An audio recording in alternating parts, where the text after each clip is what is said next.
Let's take a look at something that happens actually quite frequently sometimes, where the worst thing that can happen is you get an armbar on somebody if you lay down, and then you can't finish the armbar because the guy is just so strong, or the angles are strange, or his grip that he figured out how to lock himself in here where it's just too hard to separate.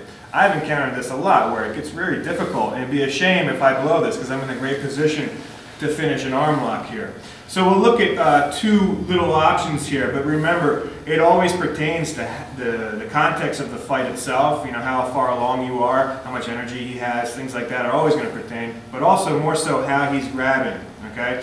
This is a typical hold that's really tough to separate when the guy's strong. Some people call it like a mate-leão hold, and basically he's going into his own biceps here with his arms, and what happens is it's just so strong. He's so tight to his chest. I can't even get my foot in through here. You know, nothing like that. I can't get any type of foothold on his bicep to utilize my leg strength here.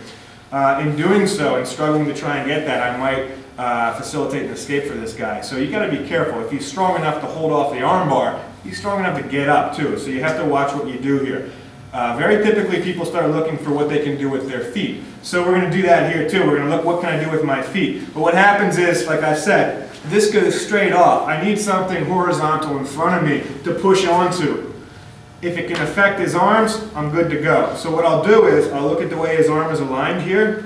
I'm going to drape my foot over that. And what I do is I get this horizontal bar that's going to affect his arm. Now I push into my own heel and I can separate his arm. I lay back with the arm. Remember in arm locks that you're not trying to lay down and pull the arm to yourself. If this guy's strong, okay, but we pull back, it's going to be rough. Even 2 against 1 is tough. So anytime you look at this, go get it. Put it against your chest, to your chest. The hinge of my hip against the hinge of his elbow. Now fight me, Buyu. Just my body goes back. Notice, all the way back, his arm comes off. So typically you're not going to have to lay to the floor. Arm bars usually happen still in the air, not laying all the way back if you're doing it right. One more time. Mate-leão hold, bicep hold, tight.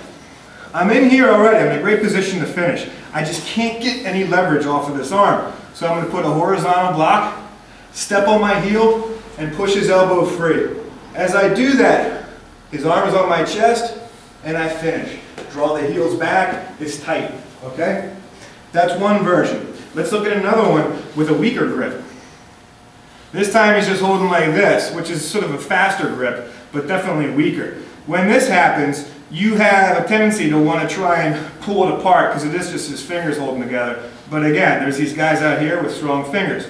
So you can't necessarily pull it apart. So this technique I really like. I know Eddie Bravo uses this as well and shows it in one of his books. But I'm going to start with my right foot coming through. You'll see why in a second.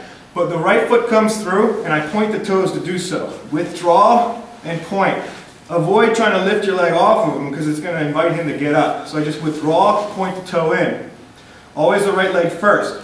Left withdraws and comes through. I have an X. That X really can cut into his bicep pretty well and just he cannot hold on. Send the X straight away. Again, against the chest and finish your arm bar. Okay? One more. He's holding here, finger strength can be enough to where I can't separate, all right? You could try this, and this still is too tough, I can't separate, so I go in for a mechanism rather than strength. I use the leverage of that X, and I extend. Once I'm here, it's always better to have this so he doesn't turn his wrist around, but I want to emphasize keeping it close to your chest, that's why I'm hugging here, okay? I want my heels dug in back, not draped over the guy, all right? The reason that I use my right foot first is because sometimes the guy freaks out about now and rises up. If I start losing the ability to keep the guy pinned, at least when he rises up, I have a triangle. He goes to his knees, and I just keep going into the triangle. Keep coming to your knees, Buyu, for me, just to show. And he rises right into it. I can finish a nice solid triangle here. Okay? Back down, please. Through here, a lot of times the guy might rock up at this time during the move because it's a good time for him. When he comes up, I'm just going to push his head down, set the triangle. All right? Those are two little bit technical ways to free up the arm when you have an arm lock. There's certainly lots more techniques, but there's also a lot more techniques of how you can hold your hands to keep it difficult. It's always good to take a look at how the guy has his arms held together, and that'll tell you which way you want to escape. All right, good.